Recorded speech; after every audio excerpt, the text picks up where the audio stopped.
And to our first discussion, data from the CBN. Like I said earlier, money and credit statistics shows that a substantial portion of currency in circulation remains outside the banking system, with more than 90% consistently held outside formal financial institutions in 2024.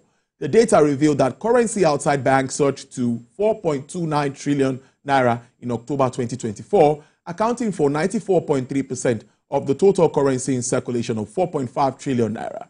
Nigeria continues to face cash scarcity despite a significant year-on-year increase of 1.59 trillion naira in the amount of currency held outside banks. Now, this represents a significant year-on-year growth of 59%, or 1.59 trillion naira from 2.7 trillion in October 2023, when 89.6% of total currency was outside banks. Well, let's start this discussion today, and I'm being joined live in the studio by Mr. Opeyemi Agbaje. He is the Chief Executive Officer, RTX Advisory Services. Good afternoon. It's good to have you in the studio. Thank you very much for this. Do you think we should start with this news from the CBN? The issue of cash, there is scarcity. We must agree. And it's becoming very difficult. You see Nigerians now going to banks and, very difficult to get cash. ATMs are not paying over 5,000 naira. Or you get these monies from the other guys and you pay a lot to get it out. How does this come to you? What is your understanding of the situation? It's possibly predictable. Unfortunately, what the CBN did, admittedly, the former CBN governor, yes, with the cash swap thing, okay, and the terror that was visited upon Nigerians, it was predictable, and I did write that at the time, that it was going to affect our confidence in the banking system. People were going to learn to keep their cash out of banks and keep them with themselves. And now, unfortunately, they have the alternative of the POSs who have come in, who did also contribute to saving Nigerians when the CBN terrorized us with the absence of cash just before last year's election. So it's possibly one of the side effects or consequences of the erosion of confidence in the banking industry, at least insofar as cash goes, supported, I think, by the fact that, like you said, the banks are not paying. You go to an ATM, you get 5,000. So it's easy for a consumer to learn to keep his cash to himself. So it's no surprise that cash outside banking is increasing. It's looking like it's now more interesting, or more profitable, not interesting, to keep your cash. I did a little bit of investigation and I confirmed that even the big markets in Lagos, I won't mention names now, but they are not bringing the funds. Filling stations are not also bringing the funds. So it seems there's another kind of business going on around this. Can anything be done by the central bank? Because I was thinking today loudly, I said, maybe they need to mop up, but would that be easy? How do we? It's probably the opposite they need to do. I think that sometimes when there's a perception of scarcity of something, the human tendency, the behavior in economics that you would expect will be to hoard it. Yes. Once there's a perception that is scarce, you hoard the one you have. But if there's a perception of abundance, you let go. So that perception that cash is scarce, that you go to your ATM, you get 5,000, you ask your bank, you get 20,000 across the counter, maybe. That perception is justified because it's the reality. Yes, it is. So perhaps the central bank and the banks have to change their strategy, fill up the ATMs, allow us to take whatever we need. Fill up the banking halls, liberalize the flow of cash, and then people will stop hoarding the commodity. Particularly at this critical time. Well, let's shift to our economic reforms that we've stayed on for a while. Analysts have come up to say, seems like some positives are getting out of this. We are seeing some figures looking pretty promising. Can you take us through your sense of what we see? So I'll first highlight what I still call early signs of the beginnings of recovery. And then I'll talk about the persisting negative signs so that we don't give a one-sided story. So one upfront, I think that one is a policy issue, not necessarily economic data. But the fact that we've essentially completed the deregulation of the downstream petroleum sector is a big positive. And added to the fact that there is a significant domestic component of that downstream sector. So that is a significant change from a year ago. We now have Dangote refinery, we now have Port Harcourt refinery, the NNPC is promising that others will come on stream. They are all producing. Today, the evidence that we now have a downstream, a fully deregulated downstream petroleum sector. I heard you report a few. Yes, that prices prices have come down. So there's competition and there's free pricing. You are free to price as you like. NNPC has taken the lead. Dangote refinery may look at their own prices, etc. Port Harcourt is NNPC. Importers will look at their cost. Globally, prices came down a bit. So the market is now reflecting market developments. So that's a very good sign. On the FX market side, a lot of conversations that we should have. We had a Eurobond offer that was significantly oversubscribed. We got $2.2 billion.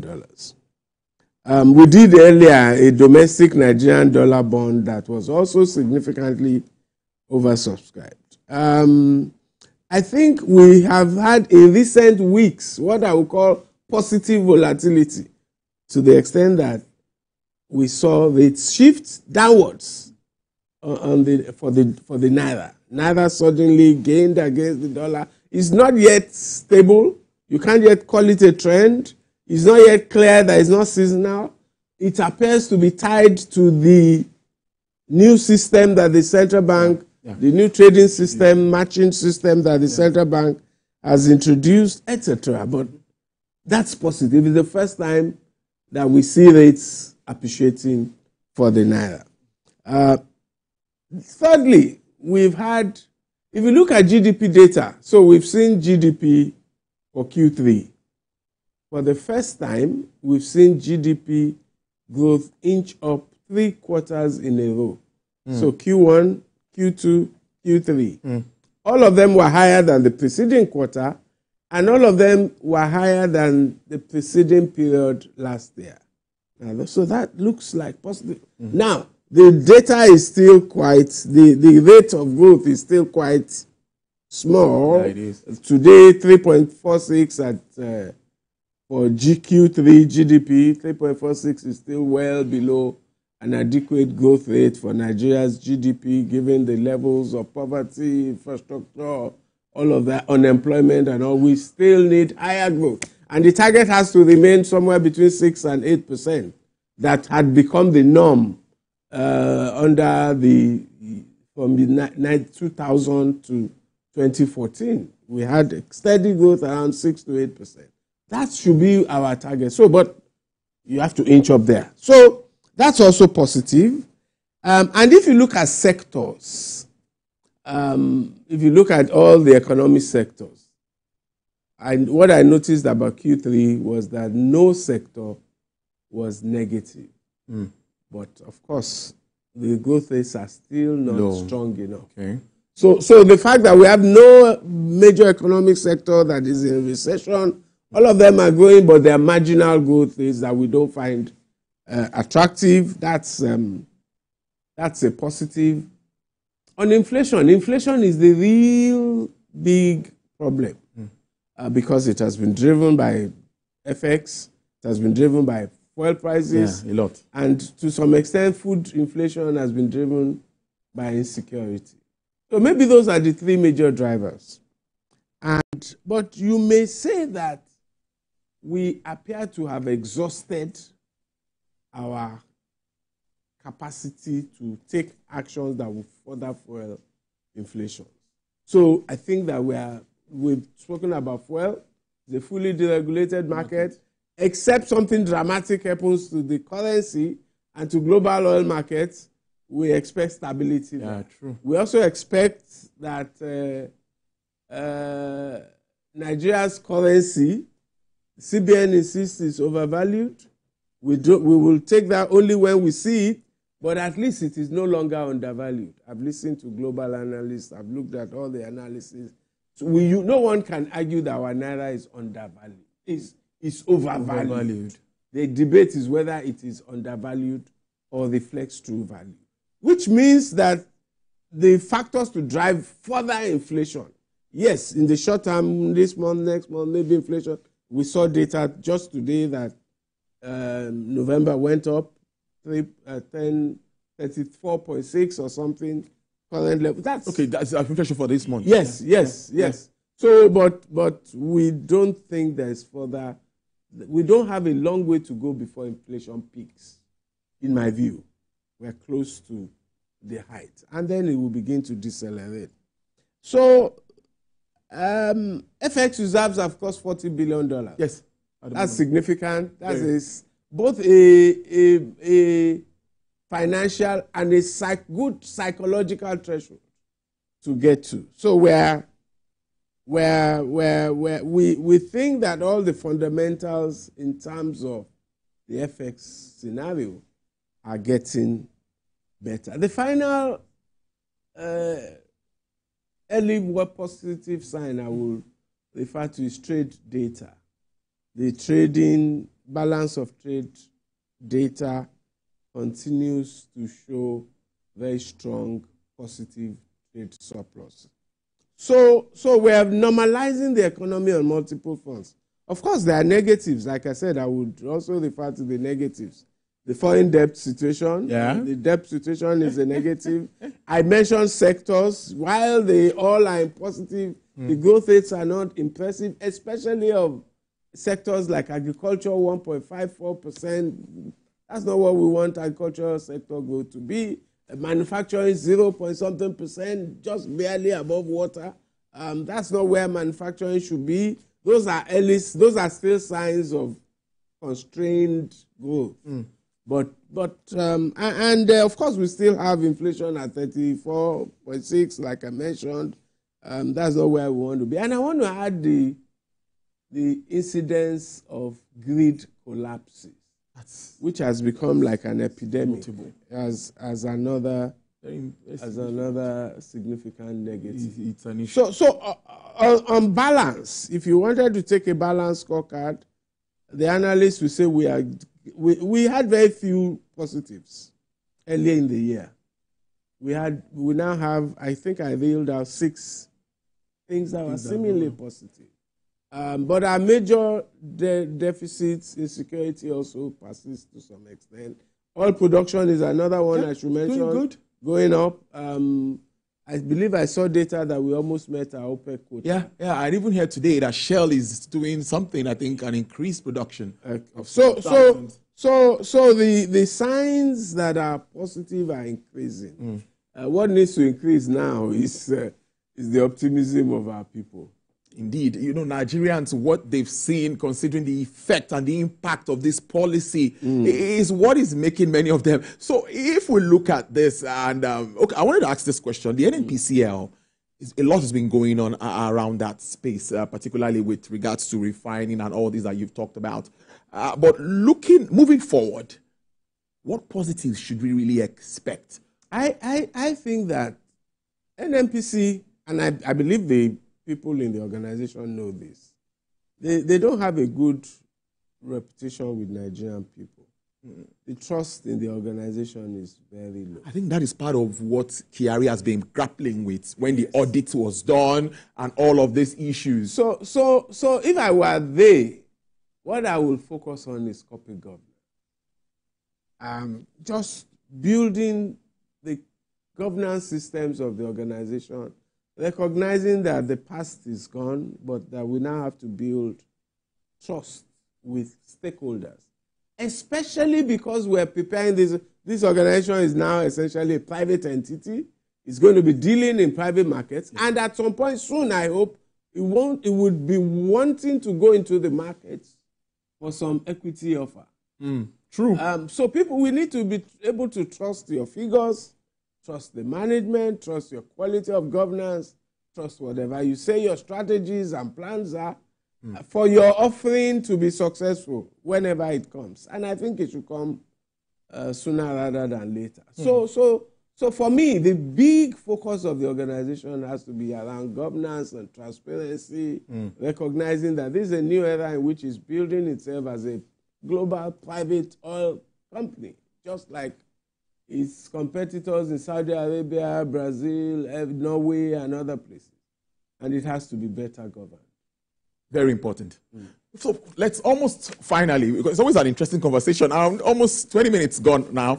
So what would be, it's the end of the year, and many will say even at this time, buyings and all of that. Some will say definitely inflation might get again on the high side. And what sort of Christmas are we looking at? Because many will say, well, let's just manage ourselves and move on. But what do you think? I don't know whether it's some elite bias, but I've been asking my colleagues in the office, and I've been asking us to do informal surveys to determine, not what people say.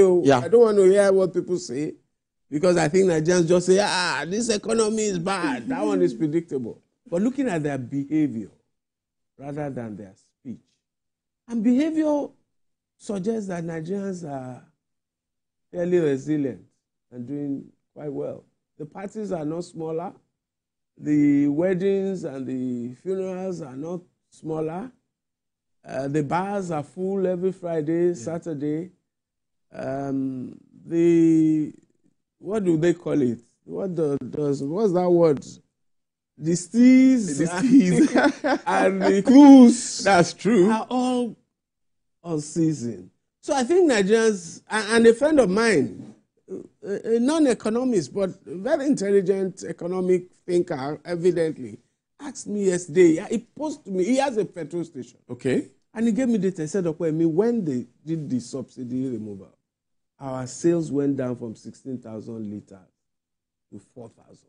So we knew there was a problem. But it has recovered to 12,000, 13,000 by now. How do you explain that? Nigerians are resilient people. So that's what I'm saying, that there's some great resilience in these people and in this economy and in the formal behavior of the formal market. Everybody replies themselves. People have adjusted. People have done their own personal structural reforms, and I think people are recovering.